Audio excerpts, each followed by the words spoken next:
ታዋቂው ድምጻዊ ሮፍናን ከባድ ተቃውሞ ተነሳበትም። በትግራይ ክልል የሚያደርገውን ኮንሰርት ተከትሎ የትግራይ ተወላጆች ከባድ የሆነ ተቃውሞ አስነስተውበታል። እሱን በተመለከተ ሰፋ ያለ መረጃ ይዘበተናል።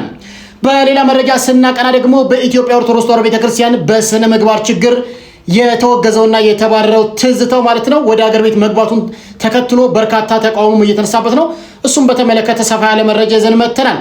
የገለቴ ቡርቃና የባለቤቷ ጉዳይ አሁንም በርካቶችን እያነጋገረ ይገኛል። እሱን በተመለከተም እጅግ ሰበር መረጃ ይዘንላችሁ መጥተናል። አብራችሁን ቆዩ።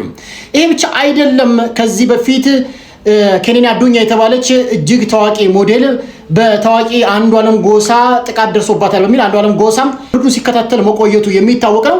በትናንትናው ምሽት መፈታቱንም ተሰምቷል። እሱን በተመለከተ ሰፋ ያለ መረጃዎችን ይዘን መጥተናል። ውድ የተከበራችሁ ተመልካቾቻችን ይሄን ብቻ አይደለም እጅግ ሰፋ ያለ በጣም በርካታ ወቅታዊ መረጃዎችን ይዘንላችሁ መጥተናል ከአዲሱ ስቱዲዮአችን። ሁላችሁም ቪዲዮን ከመጀመራችሁ በፊት ላይክ ማድረግ እንዳይረሳ፣ ሰብስክራይብ ያላደረጋችሁ ሰብስክራይብ አድርጉ። እስከ ፕሮግራማችን ፍጻሜ ድረስ አብሬያችሁ ቆይታ የማደርገው የምን ጊዜም ወዳጃችሁ ሚኮ ነኝ። መልካም ቆይታ ይሆንላችሁ።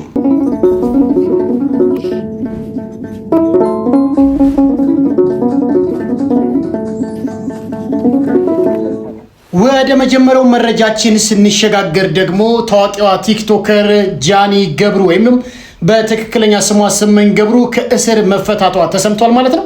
እንግዲህ በርካታ ቲክቶከሮች ወደ ድሬዳዋ ካቀኑ በኋላ ይቅርታን ጠይቀው የድሬዳዋ መስተዳደርም ይቅርታ አድርጎላታል ማለት ነው። በጣም በሚገርም ሁኔታ እስቲ ይሄን ቪዲዮ አዳምጠንታ።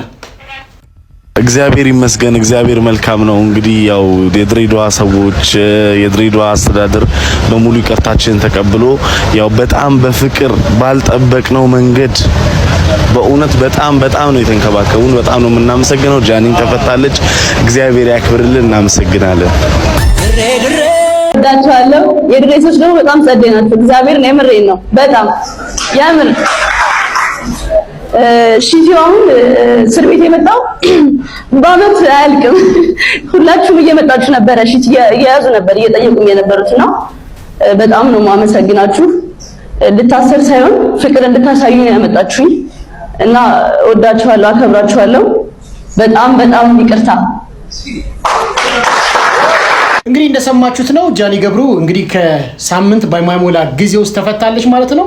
ይሄን ያህል ወዳጅ እንዳላት ራሱን ያስብ ያላቅም በጣም በርካታ የሚወዳት ሰው እንዳለ የሚታወቅ ነው። በጣም በሚገርማችሁ ሁኔታ ግን የአፍ ወለምታ አንዳንዴ ለእንደዚህ አይነት ሊጋልጥ ስለሚችል ሁላችን ብንጠነቀቅ ጥሩ ነው ብዬ አስባለሁ። ጃኒ እንኳን ተፈታሽ። በዚህ አጋጣሚ ከጃኒ የባሰ በጣም ክፉ ነገር የሚናገሩ ዘረኞች ባሉባት በዚች ሀገር ላይ ጃኒ በዚህ አጋጣሚ የአፍ ወለምታ ነው እንጂ ብዙ ጥፋት አጠፋች ብዬ አላስብም። ስለዚህ እንኳን ተፈታሽ ብያለሁ። ወደ ቀጣይ ቪዲዮአችን እንሸጋገራለን። ወደ ሌላኛው መረጃ ስንሸጋገር ደግሞ እጅግ ታዋቂዋ ገለቴ ቡርቃ ማለት ነው በባለቤቷ በጣም በርካታ ንብረቷ መዘረፏን ተከትሎ በሴፉና በተለያዩ ሚዲያዎች ቀርባ ስሞቷን ማቅረቧ የሚታወቅ ነው። ይህም በተመለከተ አንድ የህግ አካል ወይ ደግሞ ጠበቃ ይቡነት በጣም በሚገርም ሁኔታ የተናገረው ንግግር ሰምተን እንመጣለን። አዳምጡት። የህግ ሰይፍና የጀግናው አንባ በጠበቃ ደጉላው እይታ በቲክቶክ የህግ ትምህርት የሚሰጠው ወጣት ጠበቃ ደጉላው የአትሌት ገለቴ ቡርቃን አሳዛኝ ታሪክ ከህግ አንጻር እንዲህ ይተርከዋል። የሀገራችን ጀግና ገለቴ ቡርቃ በዓለም መድረኮች ላይ ሰንደቅ ዓላማችንን ከፍ አድርጋለች። ለዚህ ጀግና የተለየ ፍቅርና አክብሮት አለኝ። በደረሰባት ነገርም ከልብ አዝኛለሁ ይላል ደጉላው። ነገር ግን የህግን መራራ እውነት መናገር አለብን። ታሪኩ የሚጀምረው ገለቴ በላቧና በድካሟ ያፈራችውን ሀብትና ንብረት እንዲያስተዳድርላት ባለቤቷን አምና ሙሉ የውክልና ስልጣን ስትሰጠው ነው። ነገር ግን ባለቤቷ ይህንን ስልጣን ተጠቅሞ ንብረቶቿን ይሸጣል። ጉዳዩ የህግ አደባባይ ሲደርስ ህግ ፊት አይቶ የሚያዳላ ሳይሆን ፊቱን ሸፍኖ የፍትህ ሰይፉን በእኩል የሚያሳርፍ ጨካኝ ዳኛ ሆነ።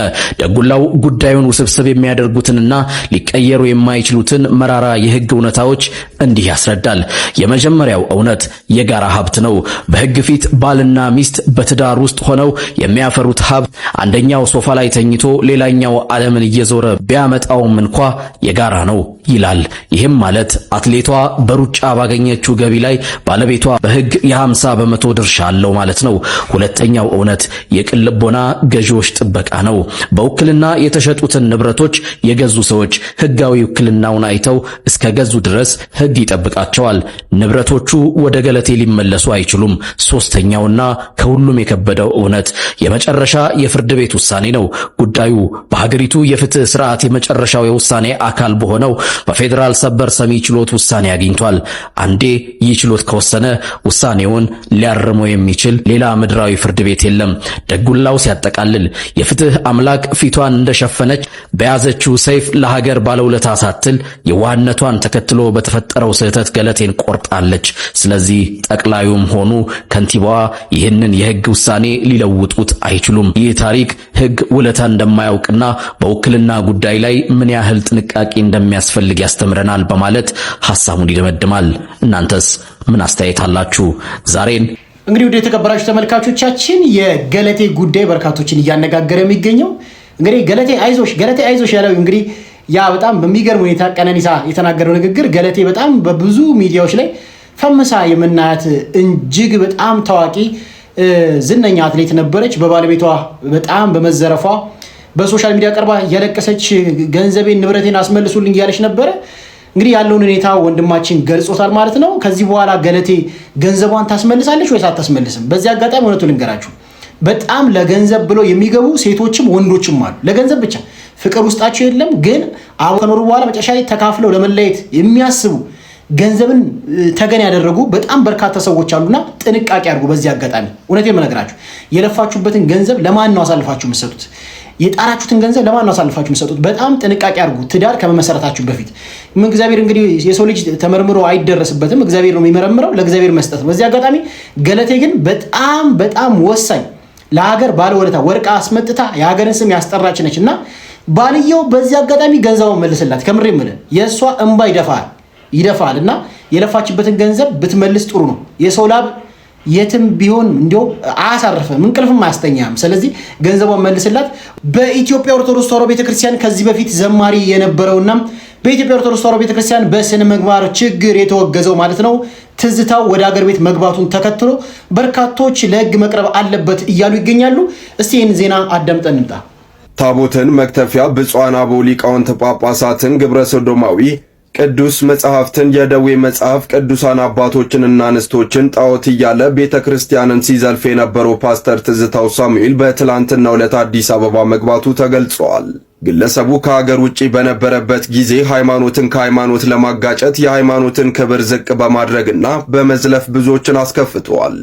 ቄሶች የተባላችሁ ስሙኝ፣ እንደኔ አሁንም ታቦት እየተሸከምክ ያለ ከድንጋይ የተቀረጸ ከእንጨት የተቀረጸ አሁንም በዚህ በአንደኛው መቶ ክፍለ ዘመን ተሸክመ የምትዞር ታዲያ በዚህ ደረጃ የሕዝብን ሃይማኖት ሲያንቋሽሽና ሲሳደብ የነበረ ግለሰብ መንግስትና የኢትዮጵያ ኦርቶዶክስ ተዋሕዶ ቤተክርስቲያን ምን ትላለች ሲሉ ጥያቄያቸውን ለእናት መረጃ አጋርተዋል።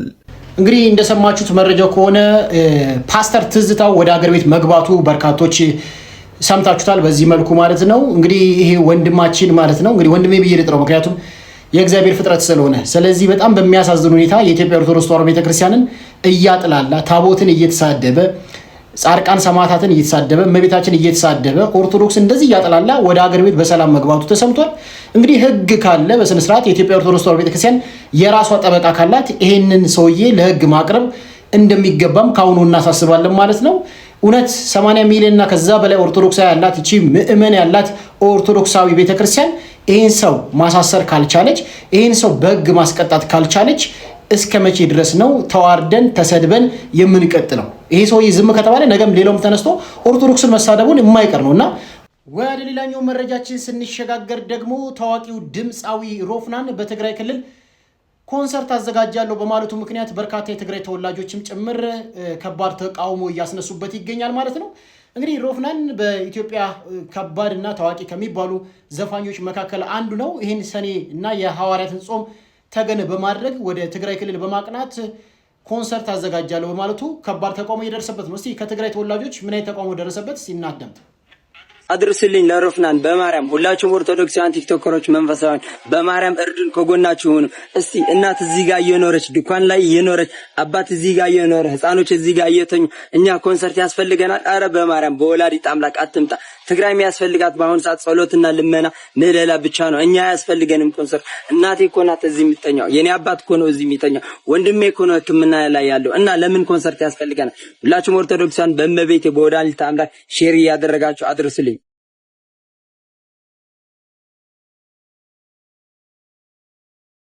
ነው ቤተክርስቲያናችን ከሰባቱ አጾማት መካከል በጣም ትልቁና በርካቶች በምህላ በጾም በስግደት የሚጾሙት ጾም ነው። ሁለተኛ ደግሞ በትግራይ ክልል እኔም ሄጄ ነበረ። በጣም በርካታ ቦታዎችን ለመጎብኘት ሞክሬያለሁ። በጣም በርካታ እናቶች በችግር ውስጥ እንደሚገኙ፣ በርካታ ደግሞ እናቶችም ልጃቸውን እንዳጡ በጦርነቱ ምክንያት የሚታወቅ ነው። ይህን ተገን አድርገ ለዘፈን ማዘጋጀት ምን የሚሉት ነው? ትንሽ አታስብም ወይ? ለእናቶች ማሰብም ተሳነ ወይ ወንድማችን? ስለዚህ የዘፈኑ ጉዳይ ዘፈን ኃጢአት መሆኑ ገላትያ 5:1 ላይ ቃል በቃል ተጽፏል። ዘፋኝነት መንግስተ ሰማያት አይወርስም። አንደኛ ወጣቱን ወደ ጨለማ ህይወት መምራት ነው። ሁለተኛ ደግሞ እዛ ያለውን ወጣት ደግሞ ጭራሽ የተጨነቀ ወጣት እዛ ያለው ወጣት በጣም በርካታ ስራ ሰርቶ እናቱን አባቱን በሚያግዝበት በዛ በጭንቅ ጊዜ ከዚህ በላይ ደገፍ ማድረግ ያስፈልጋል እንጂ። ሌላኛው መረጃ ስናቀና ደግሞ ተወዳጇ መቅደስ ደበሳይ በማዳም ቅመሞች ትንሽ ስሞታ አቀርቦባታል። እስቲ አዳምጠን እንምጣ። ተወዳጇ መቅደስ ደበሳይ ላይ የማዳም ቅመሞች ቅሬታቸው ማቅረባቸው ተሰምቷል። የቀድሞ እሁድን በኢቢኤስ አቅራቢ መቅደስ ደበሳይ በቅርቡ የጀመረችው ጉድነሽ የተሰኘው ድራማ በአረብ ሀገራት የሚኖሩ ኢትዮጵያውያን ሴቶች ወይም በሌላ ስማቸው የማዳም ቅመሞች ቅሬታቸው እንዲያቀርቡ አድርጓል የተባለው በርካታ የማዳም ቅመሞች ለጉርሻ ፔጅ ባቀረቡት ቅሬታ መሰረትም ድራማው በአረብ ሀገር ሴቶች ላይ መቀለድ ወይም ሙድ መያዝ ተገቢ አለመሆኑንም ገልጿል። ተወዳጇ መቅደስ ደበሳይ ማለት ነው አንድ ፕሮግራም አዘጋጅታ ነበር። በዛ ፕሮግራም በርካታ የአረብ ሀገር እህቶቻችን ወይ ደግሞ የማዳም ቅመሞች እንደዚህ የአረብ ሀገር እህቶች ላይና የማዳም ቅመሞች ላይ ሙድ መያዝና መቀለድ እጅግ አንፈልግም በጣም ብለው ተቀይሞሻል። መቅደስዬ እንደዚህ አይነት ከአረብ ሀገር እህቶች ጋር የሚያጣላ ነገርሽን ቀንሽ። የምሬን እምላችሁ አብዛኛው ዩቲዩባችሁ የሚታየው የአረብ ሀገር ሴቶች ስላሉ ነው። አብዛኛው ቲክቶክ ላይ ቫይራል የሚወጣላችሁ የአረብ ሀገር ሴቶች ስላሉ ነው። የሚመለከታችሁ ሰዎች አትንኩ፣ በቃ አክብሯቸው። እነሱ አክብረው ሳህናቸውን እያጠቡ ከማዳማቸው ጋር እየተጫወቱ ቤት እየጠረጉ የእናንተን ዩቲዩብ እየተመለከቱ ገንዘብ እየሰጧችሁ ደግሞ ገንዘብ ታገኛለች። ስለዚህ እንደዚህ አይነት ማዳም ቅመሞችን የሚነኩ ተግባሮችን ባታደርጉ ይመረጣል ብዬ አስባለሁ። በተረፈ ግን መቅዲ በርቺ እላለሁ። ቀነኒ አዱኛ ሞት ተጠርጥሮ እስር ቤት የገባው አንዱዓለም ጎሳ መፈታቱን ተሰምቷል። ይህንን ተከትሎ ቤተሰቦቿ ልጄን ለሁለተኛ ጊዜ ገደላችኋት ሲል ተሰምቷል። እስኪ ዜና አዳምጠን እንጣ። ልጄን ለሁለተኛ ጊዜ ነው የገደሏት፣ ሊለቁት ከፈለጉ ቆይተዋል፣ ከሷ ደም የልጁ ታዋቂነት ይበልጣል ሲሉ የቀነኒ አባት አቶ አዱኛ ዋቆ ተናገሩ። ፖሊስም ሆነ አቃቤ ሕግ እዚህ ላይ ደርሰናል ብለው በግልጽ የነገሩን ነገር የለም። የልጃችን ደምም እውነታም አላገኘም። ቀነኒ ፍትህ እየተነፈገች ነው።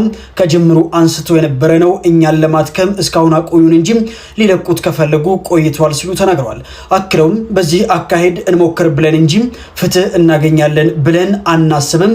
ከሷ ደም የልጁ ታዋቂነት ይበልጣል ሲሉ ገልጸዋል። መረጃው የቢቢሲ አማርኛ ነው። ለተጨማሪ መረጃዎች የፕላስ ምልክቷ በመንካት ፎሎ በማድረግ ቤተሰቡ ሰማችሁት ከሆነ የቀነኒ አዱኛ ጉዳይ በርካቶች መነጋገር አድርገውት ነበረ። በዚህ ጉዳይ ደግሞ ታዋቂው ድምፃዊ አንዱዓለም ጎሳ በእስር እንደነበረ የሚታወቅ ነው። በርካታ ምርመራዎች እየተደረጉበት እንደነበረ የሚታወቅ ነው። በትላንትና ዕለት መፈታቱም ተሰምቷል። ይህም ተከትሎ ቤተሰቦቿ ማለት ነው ልፈታት ካሰቡ ቆይተዋል። ዛሬ አዲስ አይደለም ልጄን ለሁለተኛ ጊዜ ነው የገደሏት ሲሉ ተሰምቷል ማለት ነው። እንግዲህ የቀነኒ አዱኛ ገዳይ ማን ነው? ራሷን ያጠፋችሁ ወይስ ተገድላ ነው? ተታችሁ ስጡ። በጣም ከባድ ጊዜ ላይ የደረስነው እንግዲህ እግዚአብሔር ደጉን ጊዜ ያምጣ ከማለት ውጭ ምንም ነገር አንልም። ነፍስሽን በአጸደ ገነት ያኑርልን። ቀነኒ አዱኛ በለጋ እድሜዋ ህይወቷን አጣለች ማለት ነው። እንግዲህ ማንም ላይ መፍረድ አንችልም። ምናልባት ሊገላትም ላይገላትም ይችላል። ስለዚህ ማንም ላይ መፍረድ ስለማይችል እግዚአብሔር ፍርዱን ይስጥ ከማለት ውጪ ምንም ልንል አንችልም። ለጥንቃቄ እንዲረዳችሁ ማለት ነው እጅግ አደገኛ የዝርፊያ መንገድ ነው ዛሬ ማሳያችሁ ማለት ነው። ወንድማችን እስቲ አዳምጠን እንምጣ። ለጥንቃቄ እንዲረዳችሁ ይህን የሿሿ ወይም የሌብነት መንገድ ልንገራችሁ። እጅግ በርካቶቻችሁ እንደምታውቁት ተስፋ አድርጋለሁ። ነገር ግን አሁንም እጅግ በርካቶች ንብረታቸው፣ ሞባይላቸው በዚህ መንገድ እያጡ እየተበሉ ይገኛሉ። ይህንን ቪዲዮ ታዲያ ላልሰሙት አርሷቸው። ሰሞኑን አንዲት እህታችን እንደተለመደው ወደ ቢሮ ለመሄድ እየተጣደፈች ኮልፌ መብራት ኃይል ከሚገኘው ቤቷም በጠዋት ትወጣለች። ከጦር ኃይሎች መስመር የመጣው ታክሲ አጠገቧ ሲደርስ ከተሳፋሪዎች ጋር ተጋፍታ ቀድማ ወደ ውስጥ ትገባለች። ባትሪው ላይ ጫፍ አስቀምጧት ገና እየተንቀሳቀሰ ረዳቱ ትራፊክ አለ ጎንበስ በይ ይላታል። ወደ ስራ ለመግባት እየረፈደባት ይህች እህታችን ታዲያ እሺ ብለው ጎንበስ ትላለች። ብዙም ሳይቆይ ግን በድጋሚ በትህትና እህቴ በቃ ውረጂ ትራፊክ አለ ይሏታል። ቢረፍድባትም አማራጭ ስላልነበራት እየተናደደችም ቢሆን ከታክሲው ትወርዳለች። ወዲያውኑ ግን በመጠራጠር ቦርሷን ስትመለከት የለም፣ ስልኳ የለም። እንደፈራችው ሰርቀዋል። እንግዲህ ሙሉ ተሳፋሪዎች ሴትና ወንድ ሌቦች የሆኑበት ታክሲ እያየቻቸው አመለጧት ማለት ነው። እንዲህ መዝረፍ ከጀመሩ አመታት ተቆጥሯል። ተያዙ የሚሉ መረጃዎች እንግዲህ በስፋት ብንሰማም ድርጊት ያሳዝን ዝርፊያ ነው በአዲስ አበባ ከተማችን እየተፈጸመ ያለው። ጥንቃቄ ያለ መጣውላችሁ ውድ የተከበራችሁ ተመልካቾቻችን፣ የዛሬው ፕሮግራማችን ይህን ይመስል ነበር። በቀጣይ ፕሮግራም እስክንገናኝ ድረስ ቸር ሰንብቱ። ወዳችኋለሁ፣ አከብራችኋለሁ። ሰብስክራይብ ማድረግ እንዳይረሳ።